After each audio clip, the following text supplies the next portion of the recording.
3 billion people live across this vast continent called Asia, and we are telling their stories. On this edition, Living in Limbo. The hopes and fears of refugees caught in the middle, between their camp in Thailand and the home many of them never knew. A temporary escape. Young Syrian refugees in Jordan look to Shakespeare for a little healing. And juggling responsibilities. A group of Nigerian teens learn to balance a new skill with a new culture. I'm Natalie Carney, and this is Assignment Asia.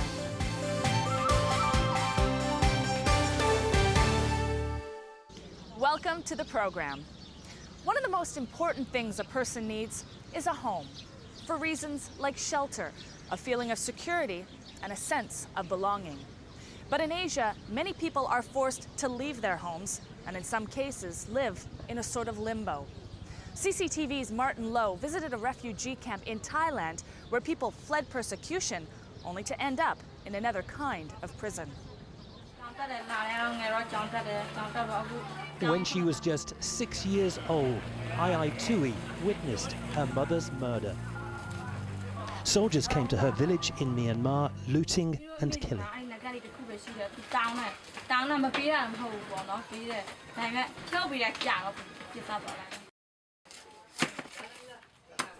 Alone and frightened, Ai joined fellow villagers fleeing the bloodshed. Like hundreds of thousands before them, they walked through the Myanmar jungle to cross the border into neighbouring Thailand and found shelter in makeshift camps. Today, the camps have been here for 30 years. Ai is now 20. She's lived at the largest camp, Mae La, for 14 years. At one time, it was home to 45,000 Myanmar refugees.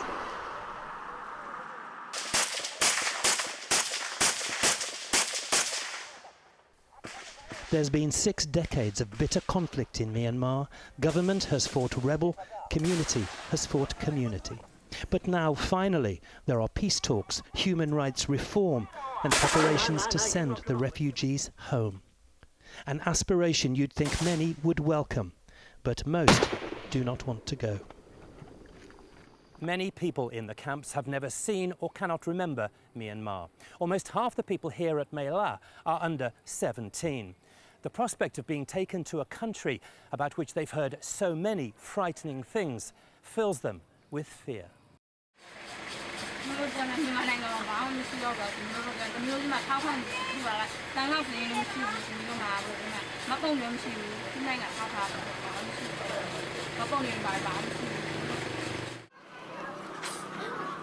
Many here have little knowledge of what's beyond the guard wire and sentry posts. They're forbidden by the Thai authorities to stray more than a few kilometres from the perimeter. The refugees are stateless and without identification.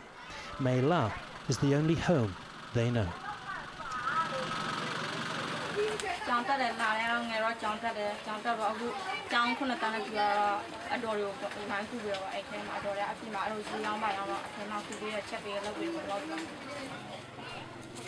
But Thailand will not give the refugees citizenship. It would like to see the camps closed. Even though they've been here since the 1980s, Thailand still classifies these camps as temporary shelters. Access by outsiders is strictly controlled. We were allowed a brief visit, around 3 hours, but we were accompanied by guards at all times, and what we could film was severely restricted. There are now 9 camps remaining, with a population in excess of 100,000. I found the people to be open, friendly, and resilient. They live in bamboo and thatch huts, which are basic and sit closely together. But that proved dangerous in March 2013. At another camp, Ban Mae Surin, a cooking fire spread out of control. The flames ripped through the settlement. 37 people, including young children, were killed, and more than 200 injured. 400 homes were destroyed, along with schools, a hospital and a food warehouse. More than 2,000 people were again left homeless in the worst tragedy since the camps opened. After the fire was out, requests were made to build new huts with metal roofs to make them more fire resistant, but that was refused. Perhaps it might have signalled a more long-term arrangement. Tin Maung was a farmer in Myanmar until soldiers arrived at his village in early 2000 and forced people at gunpoint to abandon their homes. They started by burning down the mosque.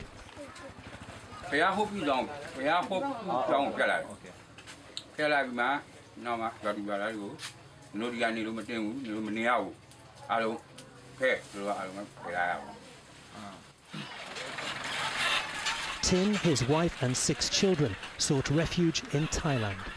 As a Muslim, he says he has little confidence in predominantly Buddhist Myanmar.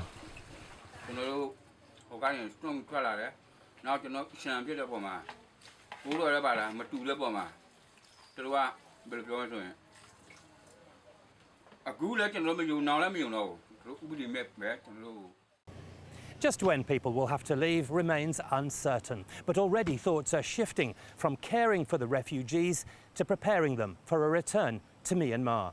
In the words of one aid agency, it's coming to the end game. For the future, the best hope, as so often, may lie with the young. Tut Tet Tet Ong is 15 and has lived at Mê La for 8 years. She knows one day the camp will close.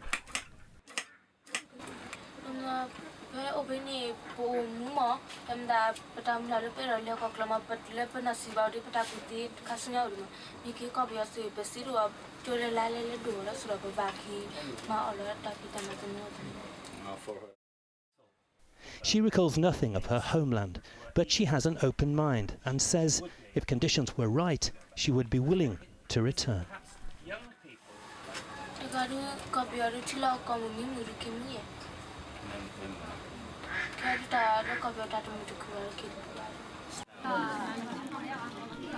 The Karen Refugee Committee has said Myanmar's reforms signal a ray of hope. They support repatriation, but only after tough conditions have been met, from a secure countrywide ceasefire to clearing millions of landmines laid along the border. At some point, people here will have to face the prospect of leaving.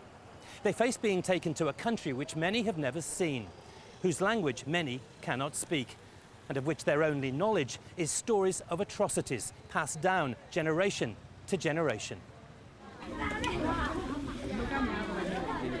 For now, life in the camps goes on. But those who sought refuge here fear that soon forced repatriation may come, and an unknown future will again await them. For Assignment Asia, I'm Martin Lowe at the Mê La refugee camp on the Thai-Myanmar border. The fate of these refugees has become even more uncertain since we filmed that story. Thailand has pledged to deport them back across the border to Myanmar. Still to come on Assignment Asia. Channeling Shakespeare. How a classic play is healing the children of war.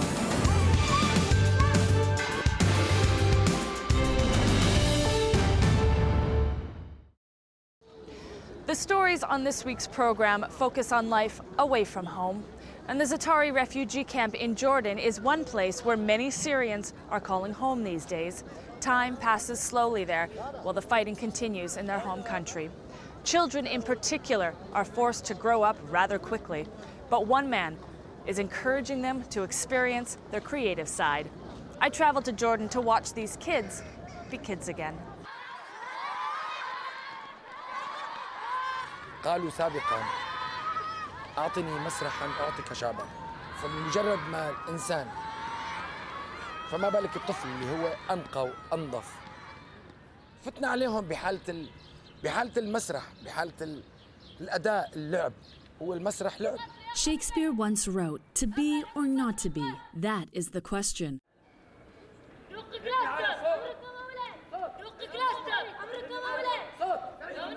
As refugees of war, many of these children have contemplated this themselves. But today they have a chance to focus their energy on something different.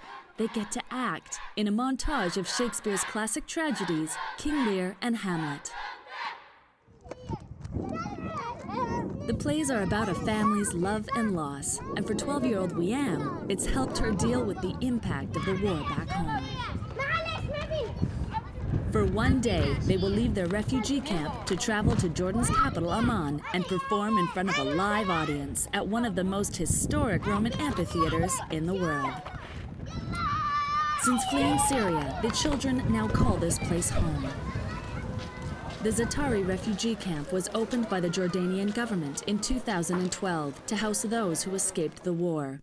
Its population is said to be anywhere between 120 to 150,000. It's the world's second largest refugee camp.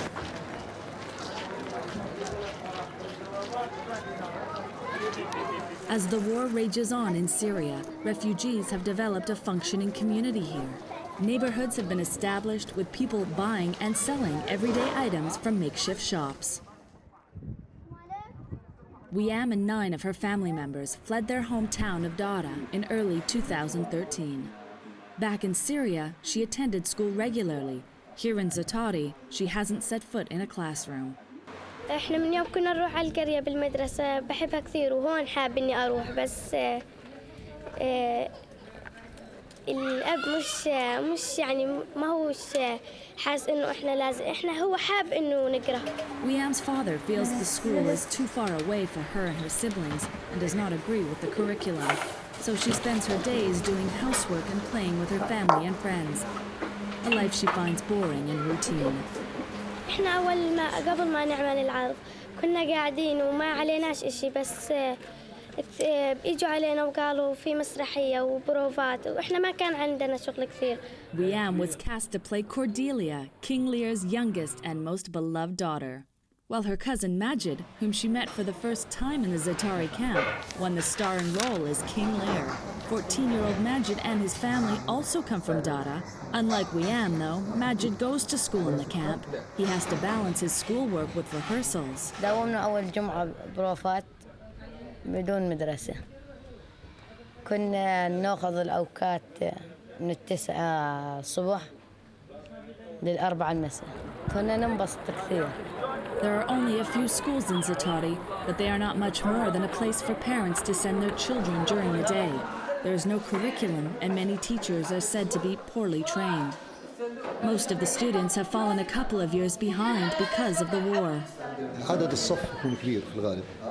عدد الصف يتجاوز من 80 إلى 100 شخص تقريبا. طالب من طالب. بعض التجهيزات في المدرسة غير مؤهلة. عدم وجود كهرباء في المدرسة مثلا. في الغالب هاي الأشياء. All this will have a significant impact on the country's future, according to aid organizations. بدها تأثر، يعني هي فعلياً رح تأثر عليهم نفسياً، تأثر عليهم.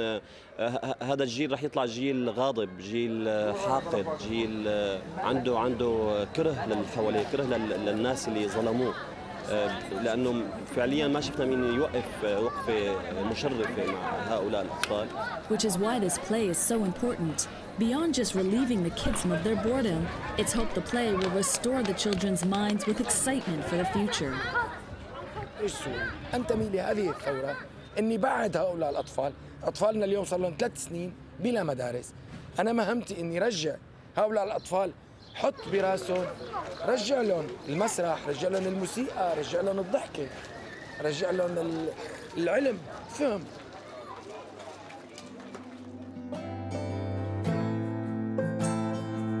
After 6 months of rehearsals and organizing all the documents needed to travel to Amman, the big day has finally arrived.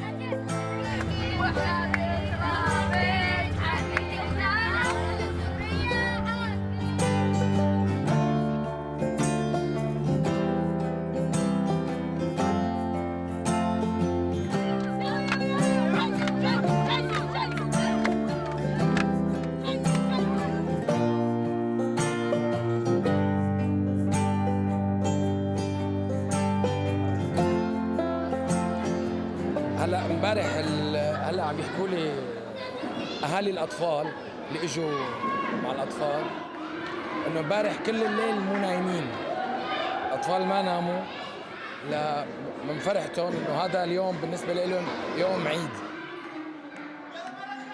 محبوسين بالمخيم، ما طلعوا برات المخيم ولا متر لبرا، The smiles on these children's faces are contagious. Rarely do they get to leave the camp. For some of them, this is the first outing for them in over 2 years. And considering the horrific memories some of them are harboring, this day is very special. It's a day to play make-believe. It's a day to forget the realities they live in and just be kids. لأنه بأول مرة لأنه بنفوت بعمان وشغلات كثيرة تعرفنا عليها ويعني وألعاب كثيرة وحلوة كثير لهيك انبسطنا. The excitement carried on throughout the afternoon. Excited to be in the Jordanian capital, but with their beloved Syria still very much in their hearts.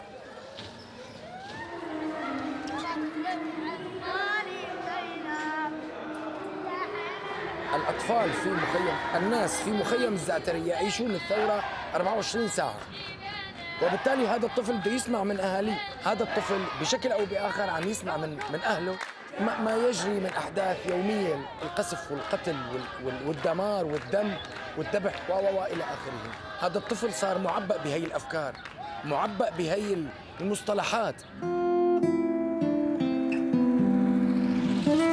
صار في عنده هم آخر اللي هو هم المسرحية، بده يطلع منيح، بده يطلع أحسن من رفيقه، ورفيقه بده يطلع أحسن من رفيقه. في هذا التنافس، هذا التنافس الحلو اللطيف الطفولي عمليا.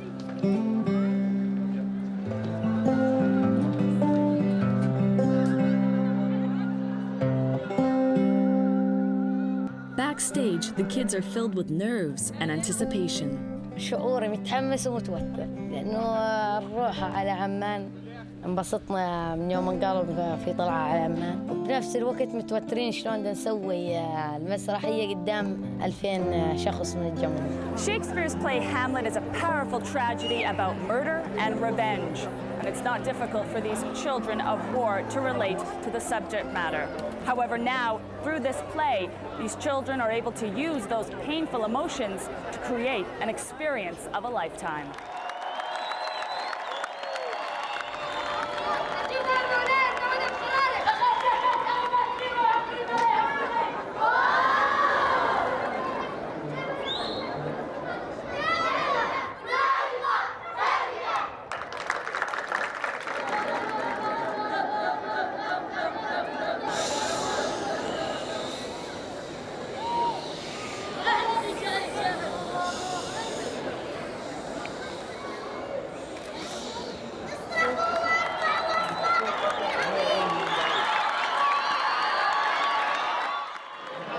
كان رائع جدا وما كناش متوقعين اللي قاعدين نسويه احنا. كنا مفكرين تنجح نجاح بسيط لانه كل الطلاب كانوا متلبكين. أنا حسيت أني ما كانت المسرح تطلع جيدة لأنه الأطفال كانوا أول شيء كانوا متلبكين كثير ومو مبسوطين، بس هسه انبسطوا كثير وحسيت إنه فرحة ونجح المسرح على طول إن شاء الله بنوصل. مسكي كل الصعوبات، طبعا كان في صعوبات كثير بس بينساها الواحد أمام ضحكة الأطفال، أمام فرح الأطفال. To be or not to be now holds new meaning of the future for these children.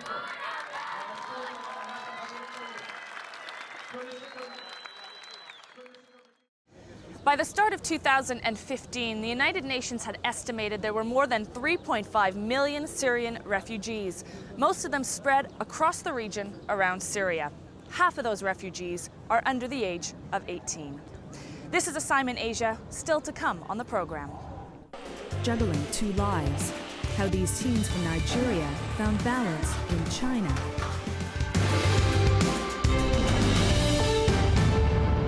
The chance to study abroad is a dream for many students, but it usually requires quite a bit of money or an excellent academic record.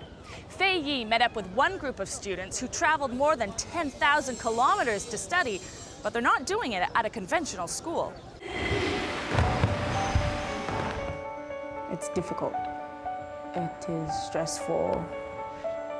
It's fun, can be fun. When you know how to do some certain things, it becomes really, really fun to do. She trains 7 to 8 hours a day, juggling, twirling, spinning. Tammy Aya is 16. Back home, she's a former Miss Teen Nigeria, but here she's a student. learning a foreign and ancient art. Chinese acrobatics is a tremendous show of skill and coordination. Audiences are wowed by the performances, which have become world-renowned. Chinese acrobatics originated 3,000 years ago here in the northeastern city of Wuqiao. Even now, thousands come every year to train. Tammy and 7 other Nigerian teenagers are here at the Wuqiao Acrobatic Art School on a scholarship arranged by the Nigerian and Chinese governments.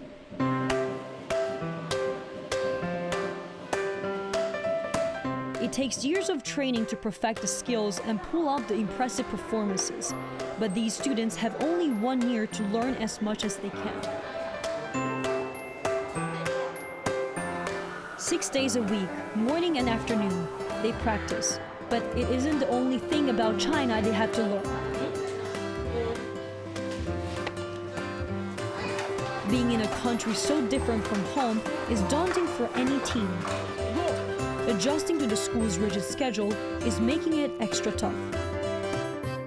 这个他们就是说，因为杂技你毕竟它是要付出一定的那个体力，甚至呢要想这个技艺要想精湛的话，可能还要也得要受一定的这个苦，吃一定的苦。这个时间观念不强。The physical training is grueling, and then there's the language barrier. We don't really understand what they say, but we try. Neck, head. But for some lessons, there's no need for words. 但是老师们都非常有耐心，就是我说不动，但我可以伸手去拉他。当他们过了一段时间，这个自己的技巧有一定进步的时候，他们感觉很有成就感，非常高兴。慢慢的，这个对这个兴趣越来越浓厚。现在他们都能够做到主动的去。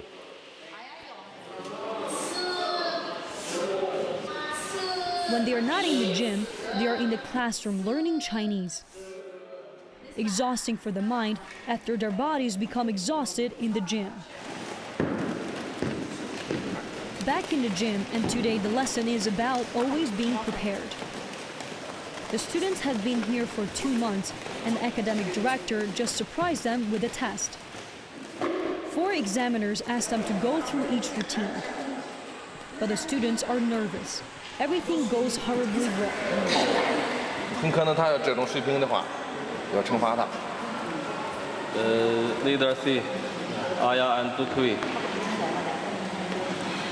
Don't like this. Practice hard, work hard.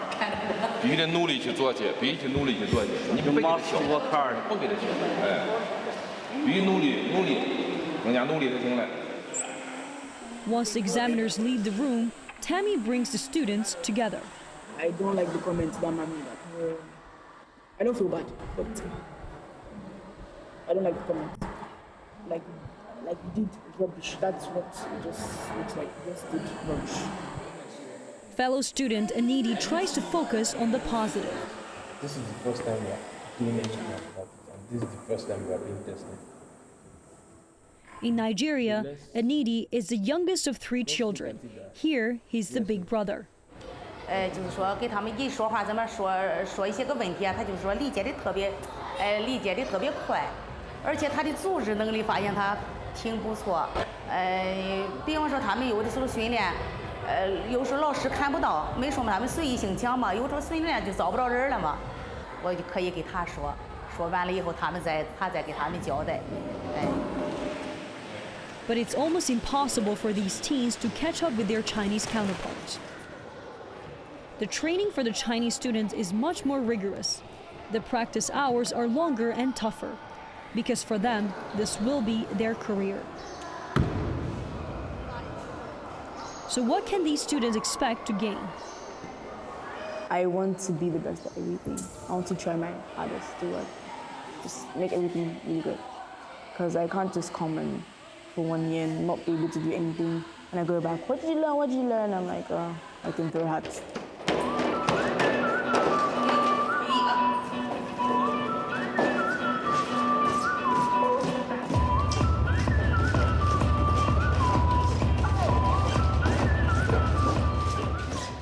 And so for the next 7 months, Tammy, Anidi, and the other 6 Nigerians go through the same routine. Training, sleeping, Chinese lessons, and more training. Until finally the big day, the final performance, their final exam. It's been a roller coaster of a ride for Tammy, filled with emotional highs and lows. Maybe along the way, I've had like some, thoughts and like, why did I come here? It's not worth it. But now looking at everything, I think it's really worth it. I think it's amazing. It's an experience. Like this kind of opportunity doesn't come every day. They have shown so much improvement in their final 2 months here. Even the strict academic director offers words of praise. 应该说比他们刚进校的时候进步的很快。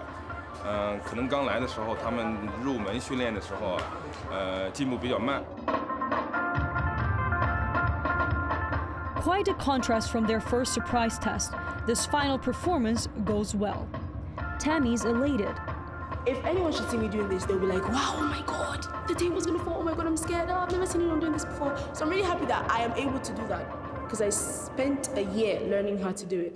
And it's part of me, it's part of my life, and I'm very happy I came here to learn this. No regrets. Tammy says she doesn't plan to pursue acrobatics professionally. With the final test over, she's ready to go home. For Anidi, though, it's a different story.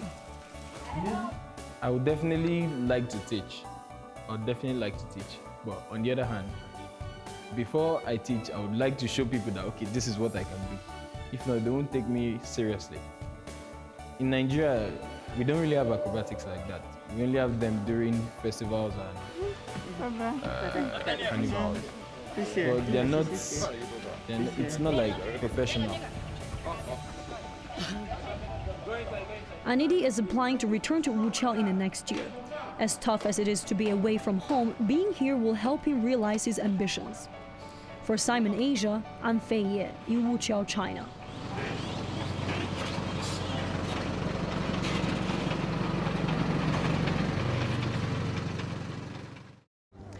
In addition to the students from Nigeria, the Wu Chiao Acrobatic Arts School also trains students from Egypt. You can find out more about this and all the stories in today's program on our website, www.assignment-asia.com. Share your thoughts and contribute story ideas for future shows by contacting us on social media. That's all the time we have for this week's program. I'm Natalie Carney. Thank you for watching, and join us again on Assignment Asia.